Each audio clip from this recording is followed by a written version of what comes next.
In the news tonight, former President Donald Trump has been indicted in New York. Good evening, and thank you for joining us. I'm Russ Spencer. I'm Courtney Bryant. Mr. Trump will be the first former president to face criminal charges. Those charges remain under seal tonight, but we do know the investigation centered on payments made during the 2016 presidential campaign to silence claims of an extramarital sexual encounter. We have team coverage tonight. Our Kim Loeffler is taking a closer look at the impact this indictment could have on Georgia's probe into claims the former president interfered in the 2020 election.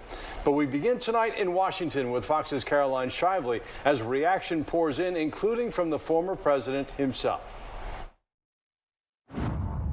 Mr. Trump's attorneys say he committed no crimes, and they pledge to fight these charges in court. Authorities in New York City on high alert following the revelation a grand jury voted to indict former President Trump.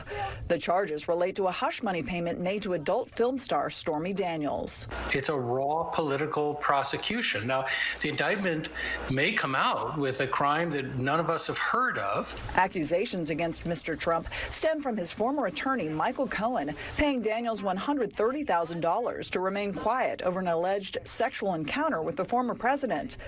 The grand jury was deciding whether Trump falsified business documents when his company reported the reimbursement to Cohen as legal expenses. Former President Trump reacted in a statement, calling the indictment political persecution and election interference at the highest level in history. Most Republicans are rallying to his side. I think this is going to backfire on the Democrats. And again, we know that Trump is a fighter. He leans into the fight. He's not going to go anywhere. Democrats, meanwhile, are praising the move, arguing accountability is long overdue. I would caution those who believe that President Trump is being politically persecuted here to not persecute our judicial and legal system. Mr. Trump has vowed an indictment will not stop his 2024 presidential campaign. In Washington, Caroline Shively, Fox News.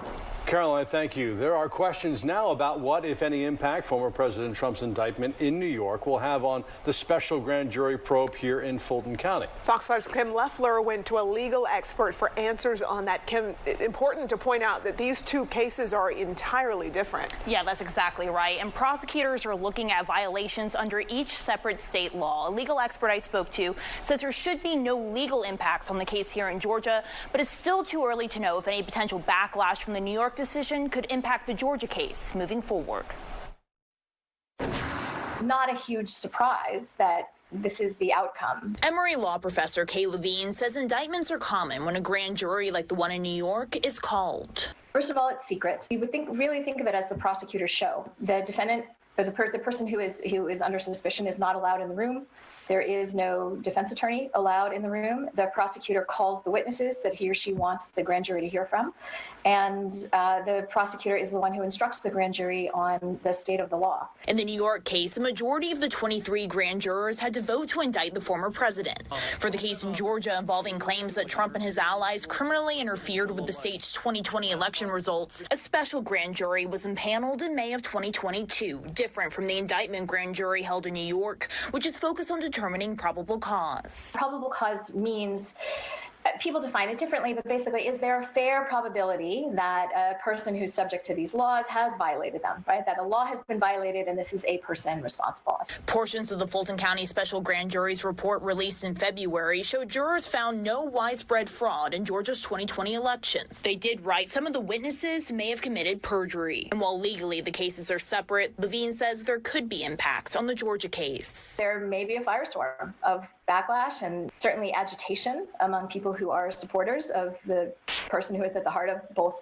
investigations. And that kind of firestorm and backlash can make the job of the investigative grand jury here harder. Certainly, may cause some people to worry about intimidation and should cause us as citizens of Georgia to worry about them not being able to do their job in a fair and impartial way. Levine says the next step in the New York case would be a voluntary surrender or arrest followed by an arraignment where charges would be read and bail would be discussed. She also says for the charges we expect in New York, falsifying business records in commission of another crime and violation of campaign finance law, the maximum sentence is 4 years behind bars. All right. Important insights into that. Kim, thanks. Well, as we continue here tonight, New York and Georgia aren't the only places where the former president is at the center of a grand jury probe. A Washington, D.C. federal grand jury is investigating classified documents the FBI found at Trump's properties last summer. Now, last week, a judge forced the former president's attorney, Evan Corcoran, to appear before that grand jury. Prosecutors have made it clear that they think Donald Trump used Corcoran to try to advance a crime. Fox 5 is keeping a close eye on all the newest developments in this case. Be sure to have the Fox 5 News app for any breaking news updates.